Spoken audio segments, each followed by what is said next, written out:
Nah, Susi udah lihat ya, udah dengar tadi banyak kali contoh-contoh ya kan. Coba beri saya kasih pengalamanmu dari apa yang kau lihat, apalah contoh selain yang sudah kita bicarakan tadi, kira-kira pembinaan karakter apa yang bisa kau ceritakan?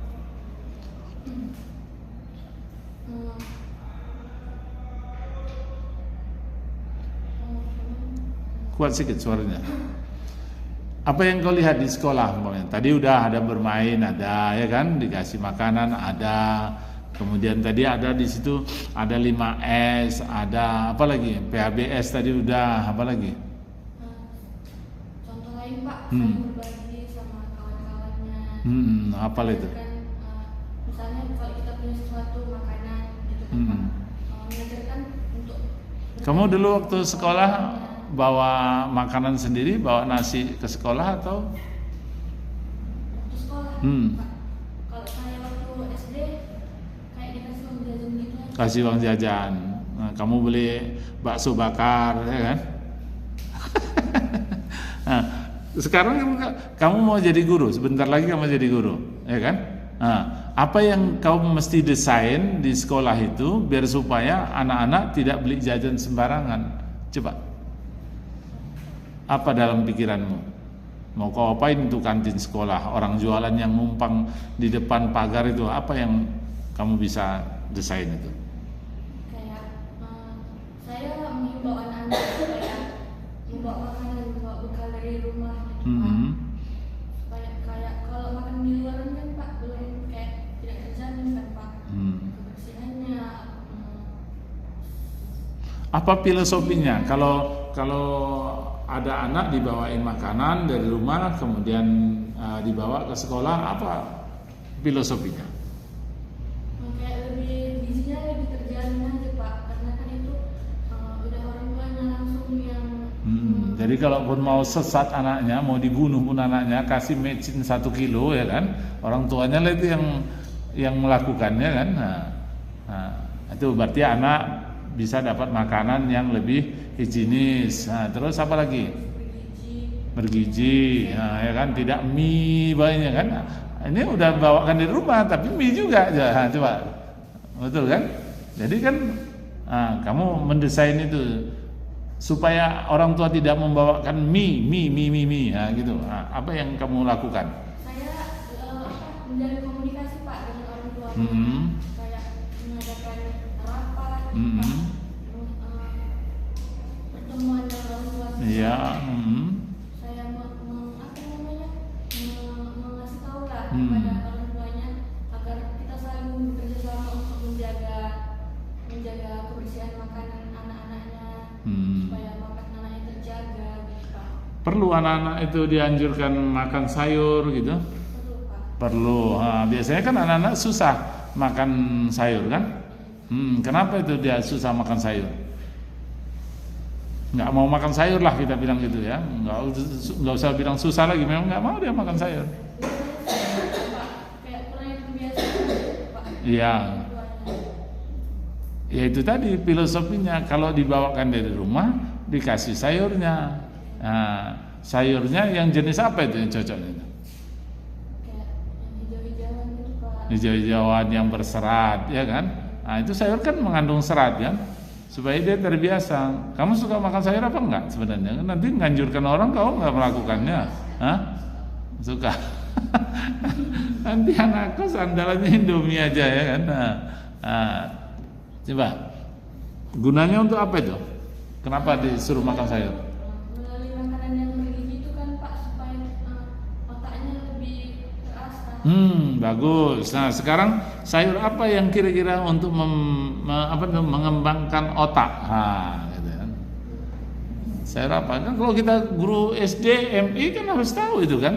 Masa kita nyuruh orang nggak tahu kita apanya kan? Jangan-jangan kita nggak lakukan juga. Gimana mau laku yang kita omongin? Nah, sayur apa itu? Kalau untuk anak? Contoh sayur kayak bayam. Bayam. Terus apa lagi?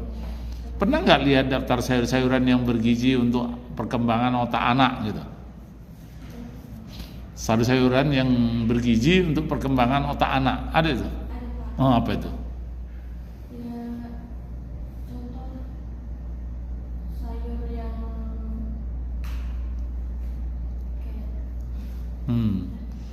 tapi nggak pernah makan sayur itu kau, nggak tahu menyebutkannya. Nah, sayur apa itu? Bagusnya itu di usia balita, dari mulai kecil sampai di SD, itulah sayurnya yang paling bagus. Murah, gampang. Hah? Wortel, itu wortel lebih ke apa, mata, ya kan? Nah, brokoli, ya seratnya apalagi? Ada itu. Hah? Apa? Kentang. Kentang kan ganti karbon.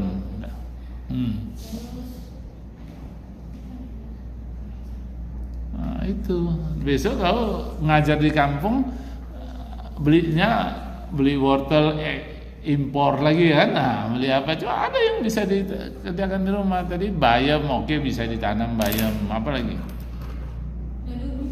Daun ubi, ya nanti apa namanya, darah tinggi aja ya. Nah, terus apa coba itu? Daun ubi bisa ditanam, ya boleh. Nah, apalagi? Apa yang paling bagus perkembangan otak? Kangkung, ya lemas, asam urat katanya. Entah yang mana betul, yang saya nggak ngerti juga itu.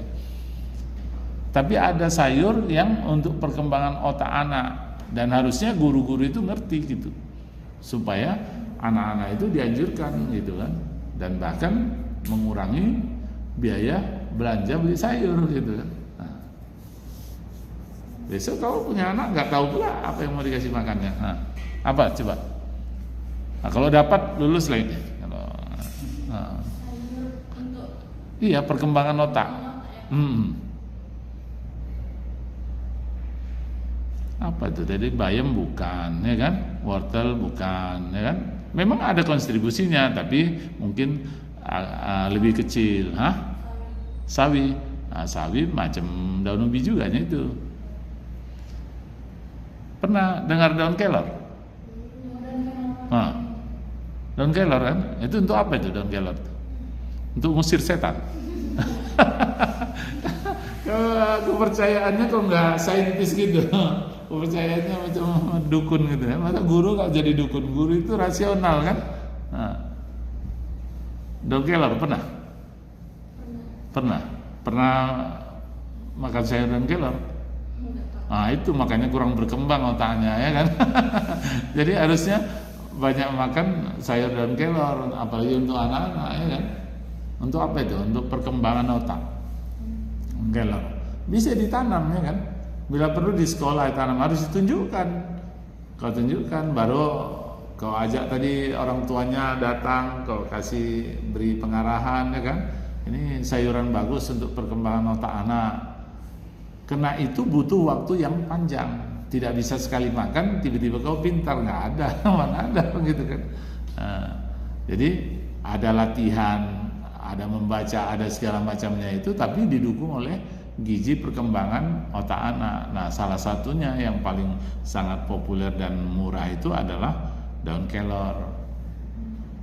Bacalah nanti, cari itu daun kelor, apa manfaatnya segala macam. Jadi bukan mengusir setan aja ya. Kalau mengusir setan itu kan ilmunya perdukunan, ya kan. Kita kan ilmunya saintis, ya kan. Ilmunya yang bisa diteliti ulang, bisa dilihat gitu kan. Pembiasaan makan sayur kata dasarnya, tapi sayurnya kita bisa pilih lagi, ya kan. Sayur yang mendukung perkembangan otak. Tiap hari dimakan boleh Pak? Boleh. Dicampur dengan nasi boleh, murah kan? Dicucukkan aja hidup daun kelor itu. Nah, itu penting. Kita guru, ya kan, harus didukung antara hulu dan hilir gitu. Nah, gitu bisa. Nah, aduh, ini kalau jarang-jarang makan sayur nih. Yuk.